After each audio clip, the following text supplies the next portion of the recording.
এখন আমরা ষান্মাসিক সামষ্টিক মূল্যায়ন 2024-এর ষষ্ঠ শ্রেণীর গণিত বিষয়ের প্রশ্নটি দেখব।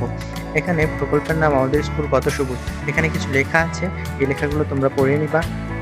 পড়ে নেওয়ার পর এখানে কাজ ক আছে, কাজ খ আছে, কাজ গ আছে। এখানে 3টি কাজ তোমাদেরকে করতে হবে। প্রথমটা একক কাজ, পরেরটা জোড়ায় কাজ, পরেরটা দলগত কাজ। তো এই কাজগুলো তোমাদের করতে হবে। তোমরা ভিডিও পজ করে প্রশ্নগুলো দেখে নিবা। কাজ ক থেকে কাজ ক, বেঁচে থাকার জন্য প্রয়োজনীয় অক্সিজেন মাপি। তো এইখানে তোমাদের যে কাজটা আছে সেটা তোমরা এখান থেকে ভালো করে দেখে নিবা। আমাদের টিম কাজ করছে, অল্প কিছুক্ষণের মধ্যেই আমরা এই প্রশ্নটার সম্পূর্ণ সঠিক সমাধান দিব। তো তোমরা চ্যানেলটাকে সাবস্ক্রাইব করে বেল আইকনটা বাজিয়ে রাখো, যাতে উত্তর দেওয়ার সাথে সাথে তোমরা উত্তরটি পেয়ে যাও। তারপরে দলগত কাজ এখানে 1 আছে, এই কাজটা তোমরা দেখে নিবা।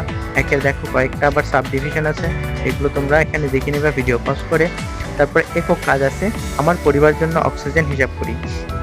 তো এখানে 1 নম্বরে দেওয়া আছে তোমার পরিবারের সকল সদস্যদের গড়ে প্রতিদিন কি পরিমাণ অক্সিজেন লাগে, এটা তোমাকে এখান থেকে বের করতে হবে। এখানে 2 number, 3 number, 4 number, 5 number, 6 number, তো এইভাবে 6 পর্যন্ত দেওয়া আছে। অর্থাৎ তোমাদের প্রশ্নটা কিন্তু বেশ বড়ই হবে। তো তোমরা এগুলো সঠিক উত্তর পাওয়ার জন্য অপেক্ষা করো। আমরা অল্প কিছুক্ষণের মধ্যে, এটা কিন্তু একক কাজ, অর্থাৎ তোমাকে কিন্তু পরীক্ষার খাতায় নিজেকেই করতে হবে। তো তোমরা সঠিক উত্তর পাওয়ার জন্য কিছুক্ষণ অপেক্ষা করো, আমরা খুব তাড়াতাড়ি উত্তর দেওয়ার চেষ্টা করব। কাজ খ, জোড়ায় কাজ, কাগজের অপচয় কমায় গাছ বাঁচাই। তো এটা কিন্তু জোড়ায় কাজ। এই কাজটা তোমরা 2 জন মিলে করবা। জোড়া মানে 2 জন, বুঝোই। তো এটা দেখে নিবা, জোড়ায় আলোচনা করে সমাধান বের করবে এবং প্রত্যেকে নিজ খাতায় লিখবে। নিজ খাতায় কিন্তু সবাইকে লিখতে হবে। আলোচনা করার শেষে এখানে যা যা দেওয়া আছে দেখবা। এখানে 1 নম্বরে কিছু বলা আছে, 2, 3, 4, 5 এভাবে কিছু দেওয়া আছে। তারপরে ক নাম্বারে দেওয়া আছে তোমাদের শ্রেণীতে মোট শিক্ষার্থী কত, সংখ্যা কত তা লিখে রাখো। শিক্ষক মোট কতটি পোস্টার পেপার নিয়ে এসেছিলেন। গ, তোমাদেরকে দেয়া অংশের মূল্য 450 টাকা হলে প্রতিটি পোস্টারের মূল্য কত। তাহলে এইভাবে তোমরা এটুকু করবা। তারপরে কাজ গ তে আছে, গাছের যত্ন করি, বিশুদ্ধ পরিবেশ সংরক্ষণ করি।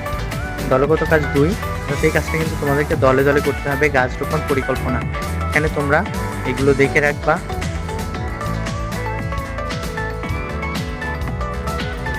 তো তারপরে এখানে আছে প্লট 1, প্লট 2, প্লট 1, প্লট 2 দেওয়া আছে, তোমরা দেখে নিবা। এখানে 1, 2, 3, 4 পর্যন্ত দেওয়া আছে। এগুলো ক্ষেত্রফল বের করতে হবে, কয়টি গাছের চারা রোপণ করা যাবে। এখানে কিছু ম্যাথমেটিক্যাল সমস্যা দেওয়া আছে, এগুলো সমাধান করতে হবে। আমরা খুব দ্রুতই সমাধান দিব। তো চ্যানেলটি সাবস্ক্রাইব করে রাখো, যাতে তাড়াতাড়ি উত্তর পেয়ে যাও। একক কাজ 2, গাছের যত্ন নেওয়ার